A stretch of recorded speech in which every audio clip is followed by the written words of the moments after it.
Baik, terima kasih Anda masih bersama kami. Kita masuk ke segmen, kita akan bacakan pertanyaan dari audiens yang menyaksikan lewat YouTube CNN Indonesia.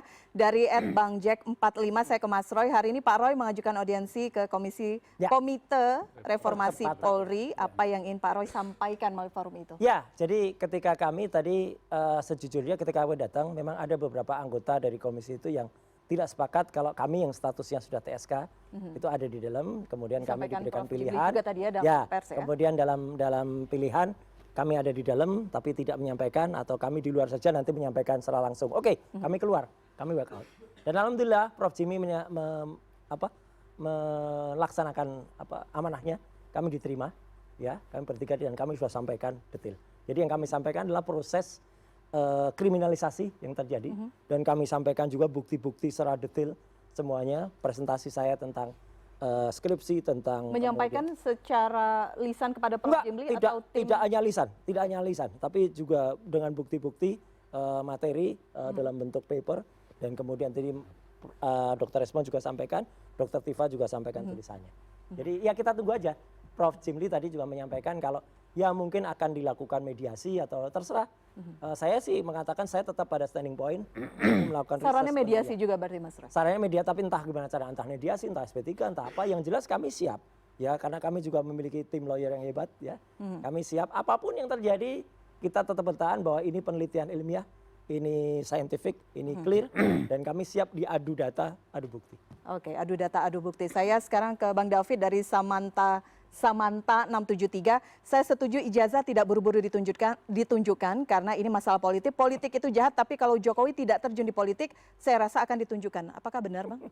Enggak, sebenarnya kan Pak Jokowi itu selalu udah... Ini mungkin maksudnya ramai-ramai soal PSI juga. Mungkin ya, mungkin ya. Saya nggak tahu ini pertanyaannya. Jadi gini kan, Pak Jokowi berkali-kali udah sampaikan, saya hanya akan menunjukkan ijazah saya pada lembaga atau institusi resmi, bukan person-person. Tadi saya katakan, kalau setiap orang seperti Mas Roy, kemudian Mas Rismon, nanti 270 juta minta itu akan menjadi jurisprudensi, akan menjadi kebiasaan, akan menjadi rujukan. Wah udah kita tuntut aja si anak, tunjukkan ijazah ke saya rakyat Indonesia. Kan nggak benar. Pak Jokowi udah sampaikan, saya akan menunjukkan kalau kepolisian minta, kalau lembaga-lembaga resmi minta, ya beliau itu sangat hormat pada semua institusi negara. Itu poinnya sebenarnya. Jadi juga kita harus menjaga, apalagi Undang-Undang Keterbukaan Informasi Publik kan, bahwa salah satu poin yang itu menjadi kalau mau ditunjukkan harus persetujuan yang bersangkutan. Soal record kesehatan, rekening bank, ya, ijazah tidak. Ijazah juga bagian dari proses pendidikan semuanya ini. Nah, kecuali kalau Pak Jokowi izinkan. Nah, misalnya kasus Asrul Sani ya. Karena itu pertama beliau masih menjabat. Yang kedua ya itu silakan Mas Asrul mau tunjukkan. Memang nggak dilarang dan nggak dipaksa juga. Kalau Pak Jokowi nggak mau, terus ngapain mau dipaksa? Terus Anda masalahnya adalah Anda mengatakan Anda dikriminalisasi. Padahal satu sisi pertama Anda mengkriminalisasi Jokowi dengan tim Anda ya di Barreskrim ya. Yang kedua, loh Jokowi ini korban dihina, dinistakan ya, seolah-olah membuat ijazah palsu, kuburan orang tuanya didatangin. Setiap hari Mas Roy ngomong di media sosial bahwa 99,9% ijazah Pak Jokowi palsu. Nah, kalau itu makanya saya katakan, gimana? kalau Anda minta maaf, pasti dimaafkan dan pasti akan selesai kasus ini. Itu aja pintu masuk. Oke, poinnya itu ya. Semoga menjawab pertanyaan dari audiens kami.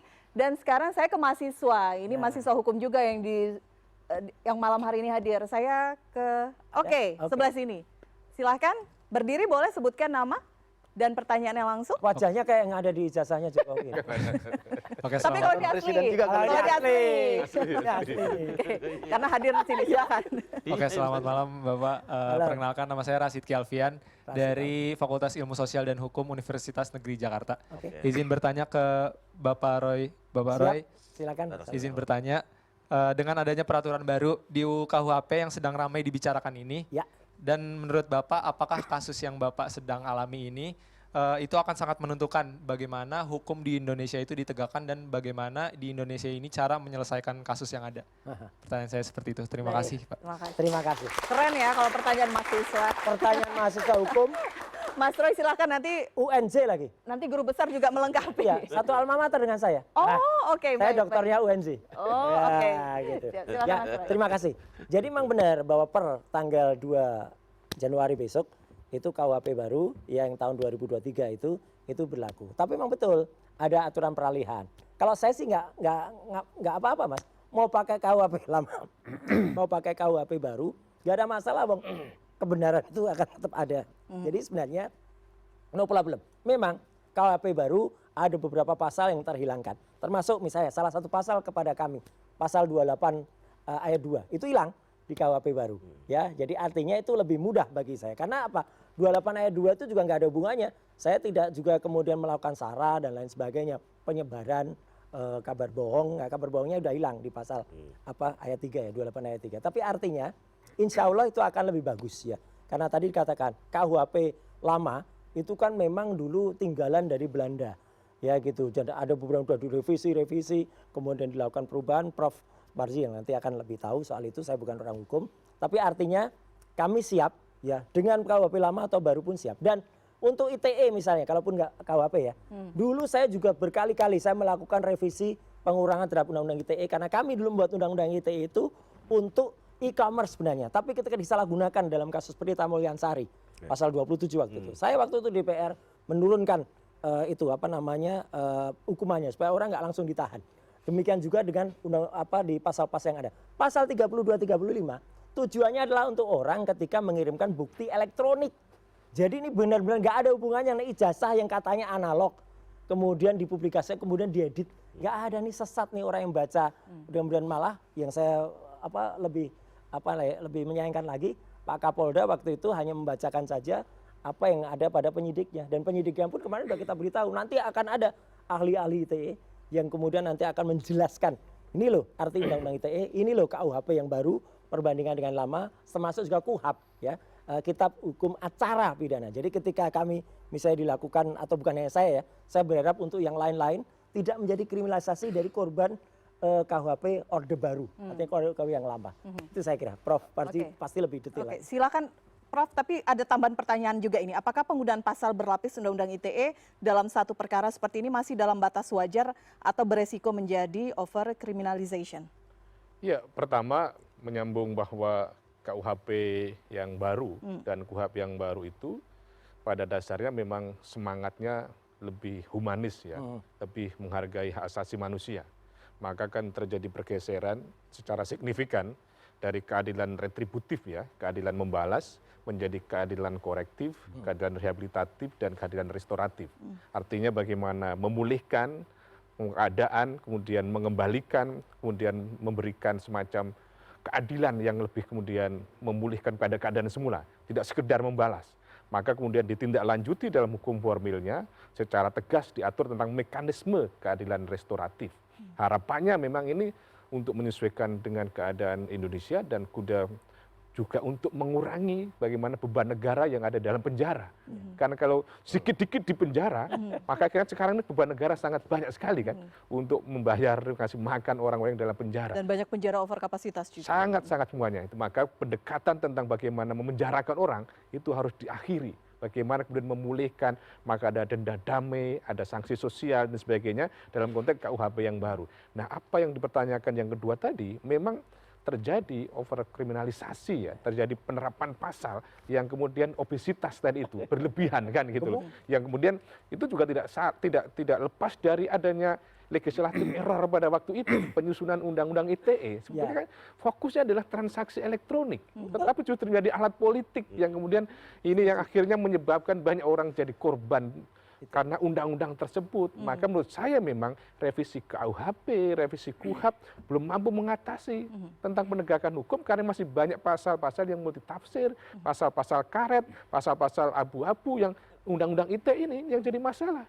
Sedikit-dikit orang mentransmisi, kan mendistribusi, manipulasi, mengedit, dan kemudian ujaran kebencian, pencemaran nama baik. Menurut saya memang ini menjadi tugas berat bagi DPR untuk melakukan kodifikasi undang-undang yang mencegah terjadinya kriminalisasi, mengatasi terjadi pasal-pasal yang pasal karet tadi itu, sehingga kemudian terjadi kepastian hukum. Kalau terjadi kasusnya Mas Roy keadilan. itu memang betul. Jadi Anda mengatakan ya obesitas, pasal-pasal yang Ada 8 dikenakan. pasal kalau tidak keliru kan? Iya. Ada 310, 311, 160, 27, 28, 32, dan 35. Saya kira kan pasalnya sangat luar biasa. Mungkin supaya tidak lepas dari jeratan tadi itu. Padahal perbuatan apa yang dilakukan? Perbuatan meneliti, perbuatan menyampaikan berbagai macam informasi tentang dugaan ijazah palsu. Tetapi kemudian akhirnya pasalnya begitu banyak berlapis, menurut saya memang menjadi sesuatu yang kemudian obesitas tadi itu, kemudian berlebihan Satu tadi. lagi Prof, tambah dikit buat semua yang berganti. Saya kebetulan ketika kemarin pertanyaan bagus sekali Prof. Apa sebutkan akun media sosial yang Anda miliki? Saya nggak ada akun media sosial. X nggak ada, Twitter nggak ada, Facebook nggak ada, ya apa Yahoo nggak apa artinya apa Yahoo nggak punya, kemudian YouTube nggak ada. Jadi di mana bisa mentransmisikan, di mana bisa mengirimkan, nggak ada. WhatsApp, mungkin WhatsApp. WhatsApp bukan akun media sosial, Prof. Oh. Lain. Ya, jadi artinya ini jelas betul. Ya, jadi artinya saya dituduh dengan pasal 32 nggak ada yang kemudian bisa dituduh orang yang memposting pertama kali tanggal 1 Mungkin April nama itu. Mas Roy Dian nggak ada, Sandi. tapi inisial kan. Nggak ada. Nah ini tuduhan nggak ada sama sekali. Jadi konyol banget orang nggak punya kendaraan dituduh STNK-nya palsu. Gitu kan. Oke, oke. konyol. Kita- Bang Edi Ya. melihatnya pasalnya obesitas Ya, kalau jadi kata gini Prof ya, tadi.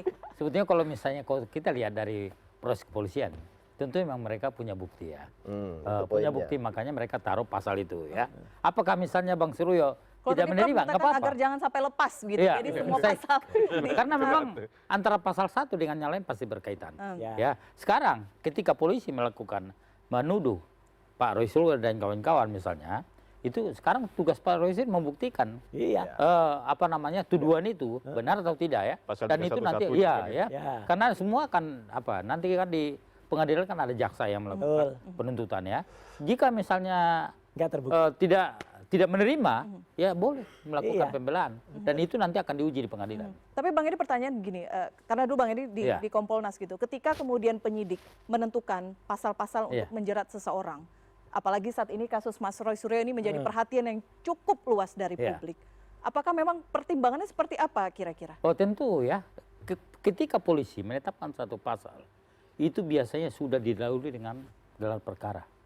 Makanya tadi disebutkan, pakar hukum pidana diundang ya. Dan banyak sekali kalau kita lihat ya, ada 25 orang ya, termasuk juga pakar forensik ya, untuk membuktikan. Misalnya kemarin ada juga saya lihat pasal, melakukan manipulasi data ya. Pasal Itu 32. kemarin dia. Itu kan tuduhan kepolisian ya, pasal yang disiarkan. Kemudian dibantah ya Iya. oleh Pak Roy Suryo dan kawan-kawan. Nggak apa-apa, itu adalah Iyalah. hak masing-masing ya. Betul. Nanti di pengadilan akan dibuktikan.